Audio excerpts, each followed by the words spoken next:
السلام علیکم ورحمۃ اللہ وبرکاتہ۔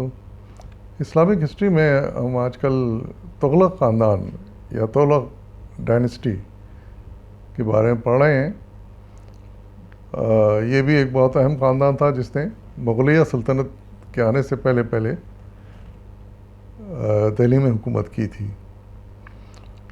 اور پہلا ان کا بادشاہ غیاث الدین تغلق تھا، پھر اس کے بعد ان کا بیٹا محمد بن تغلق بیٹھا تھا، اس کے بعد پھر فیروز شاہ تغلق تخت نشین ہوا۔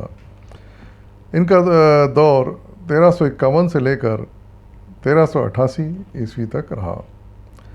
محمد بن تغلق کے بعد فیروز شاہ تغلق نے حکومت سنبھالی۔ اس نے وسط پسندی کی پالیسی ترک کر کے نظام حکومت کو مزید مضبوط کرنے پر توجہ دی، یعنی اس نے بجائے اس کے کہ مزید علاقے فتح کرنے نکلتا، اس نے موجودہ حکومت کو مضبوط کرنے کی کوششیں کی۔ اس کی حکومت کے ابتدائی 20 برسوں میں ملک میں امن و امان رہا، اور اس دور میں اس نے عام رفاہ کے لیے بہت سے اصلاحات بھی کیں۔ اس سے عام لوگوں کے ساتھ ساتھ کاشتکاروں کی حالت بھی بہتر ہو گئی۔ فیروز شاہ تغلق نے فوجی انتظام کو دوبارہ عمرہ اور جاگیرداروں کے ہاتھ میں دے دیا، حالانکہ بلبن کے بعد کسی نہ کسی صورت میں یہ انتظام مرکز کے سپرد تھا۔ اس سے بادشاہ کو ایک وفادار فوج ہر وقت تیار مل سکتی تھی۔ اسی سے سابقہ بادشاہوں کے دور میں حکومتی معاملات میں بہتر آئی اور ملکی حکومت میں بھی وسعت ہوئی تھی۔ یعنی ابتدائی 20 سال تو اس کے اچھے گزرے، امن و امان تھا، ترقی ہوئی اور حالات بہتر ہوئے ملک کے، لیکن بعد میں انہوں نے بھی غلطی کی کہ فوجی جو انتظام تھا وہ جاگیرداروں اور عمرہ کے حوالے کر دیا، اور اس طرح کیا ہوا کہ مرکزی حکومت کمزور ہو گئی، اور بادشاہ کو ایک جو وفادار فوج کی ضرورت ہر وقت ہوتی ہے وہ ہاتھ سے نکل گئی۔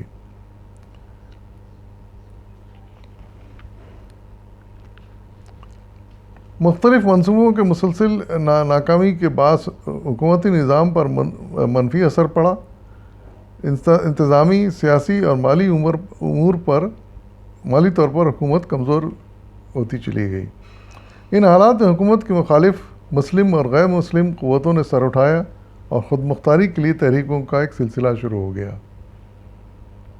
محمد بن تغلق کے زمانے میں جاری ہونے والا یہ سلسلہ پھر کبھی نہ رکا، اور آخرکار اسی سلسلے کے آخر میں سلطنت دہلی کے بادشاہوں کی حکومت کا خاتمہ ہو گیا۔ یعنی یہ جو سلسلہ تھا مسلم اور غیر مسلم سرمایہ داروں اور جاگیرداروں کے خود مختاری کا، یہ محمد بن تغلق کے زمانے سے شروع ہو گیا تھا، اور یہ فیروز شاہ تغلق کے زمانے میں عروج پر پہنچ گیا، اور اس کا انجام پھر یہ ہوا کہ دہلی میں بادشاہوں کی حکومت کا خاتمہ ہو گیا۔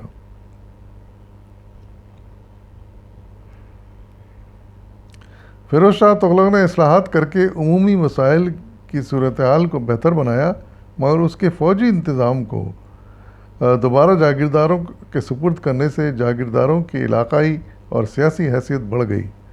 بعد ازاں یہی جاگیردار مرکز میں مزید کمزوری آنے سے آزاد ہونا شروع ہو گئے، اور یہی عمل سلطنت دہلی کے زوال کا باعث بنا۔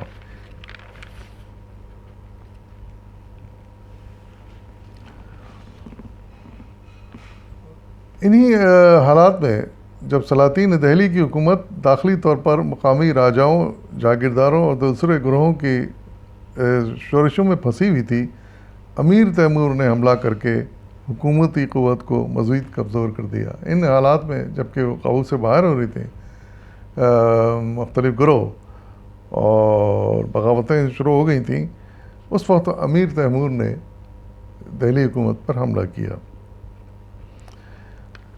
آئیے ان کا بھی حال ہم پڑھتے ہیں۔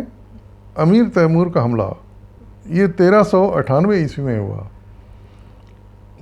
امیر تیمور سمرقند کے قریب ایک گاؤں میں پیدا ہوا۔ اپنے باپ کے انتقال کے بعد وہ اپنے قبیلے کا سردار بنا۔ اس نے اپنے قبیلے کی فوج کو منظم کیا اور ایران، عراق، افغانستان، حتیٰ کہ روس کے بہت سے علاقے بھی فتح کر لیے۔ یعنی نکلا تھا سمرقند سے، لیکن اپنے علاقے کو پھیلاتا ہوا وہ روس کے بہت سے علاقوں کو بھی اس نے فتح کر لیا، ایران، عراق، افغانستان کے علاوہ۔ جب امیر تیمور کو ہندوستان کی کمزور حکومت کا معلوم ہوا تو اس نے یہاں حملہ کرنے کا فیصلہ کیا۔ انہی دنوں میں یہ حکومت کمزور ہو گئی تھی، سلطنت دہلی، تو اس نے امیر تیمور نے فیصلہ کیا کہ اس پر حملہ کیا جائے، ہندوستان پر، اور قبضہ کیا جائے ہندوستان پر۔ اس کے حملوں کا مقصد لوٹ کھسوٹ کے علاوہ کچھ نہ تھا۔ امیر تیمور 1398 عیسوی میں مختلف علاقے فتح کرتا ہوا دہلی پہنچا۔ یہاں پہنچنے تک اس کے پاس 1 لاکھ سے زیادہ قیدی جمع ہو چکے تھے۔ امیر تیمور نے ان تمام قیدیوں کو محض اس وجہ سے قتل کروا دیا کہ یہ لوگ اس کے لیے کوئی مسئلہ نہ کھڑا کر دیں۔ دہلی میں اس وقت خاندان تغلق کا بادشاہ محمود تغلق حکومت کر رہا تھا۔ امیر تیمور کی محمود تغلق سے لڑائی ہوئی اور محمود تغلق جان بچا کر بھاگ گیا۔ امیر تیمور نے دہلی میں قتل عام کا حکم دیا۔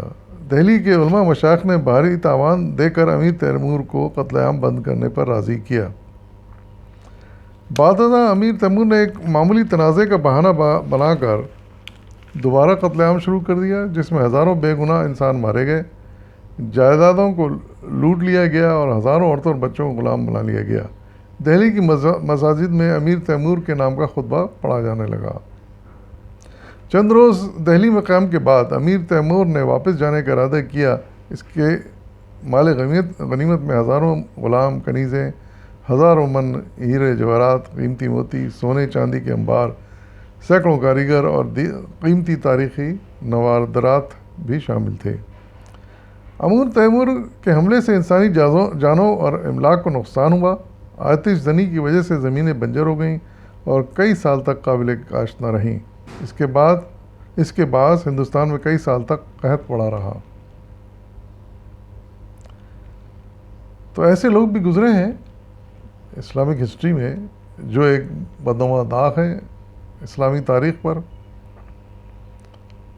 اور جن کو آج بھی ہم برے نام سے یاد کرتے ہیں، ظالم کے نام سے یاد کرتے ہیں۔ تو یہ ظلم امیر تیمور کی طرف سے روا رکھا گیا۔ امیر تیمور کے حملے کے بعد سلاطین کی دہلی کی حکومت محض چند علاقوں تک محدود رہ گئی۔ تیمور کے حملے سے پہلے چند ایک ریاستیں آزاد ہوئی تھیں۔ حملے کے بعد خود مختاری کا ایک سلسلہ شروع ہو گیا اور چھوٹی بڑی بے شمار ریاستوں نے جنم لیا۔ دہلی پر امیر تیمور کے حملے کے بعد سید اور لودھی خاندان نے 1414 عیسوی سے 1525 عیسوی تک حکومت کی، مگر یہ مجموعی طور پر سخت بد انتظامی اور خلفشار کا دور تھا۔ تو ظاہر ہے کہ پہلے ہی ہم نے پڑھا کہ بغاوتیں، شورشیں شروع ہو گئی تھیں محمد بن تغلق کے دور سے، پھر وہ عروج پر پہنچی فیروز تغلق کے دور میں، اور پھر اس کے بعد جب امیر تیمور نے دہلی سلطنت پر حملہ کیا تو مزید کمزوری پیدا ہو گئی دہلی سلطنت میں، تغلق خاندان کی حکومت میں، اور نتیجہ یہ ہوا کہ بہت سارے علاقے اس نے فتح کر لیے امیر تیمور نے۔ بہت سے لوگ پھر خود مختار ہو گئے، الگ الگ ریاستیں انہوں نے بنا لیں، اور اس طرح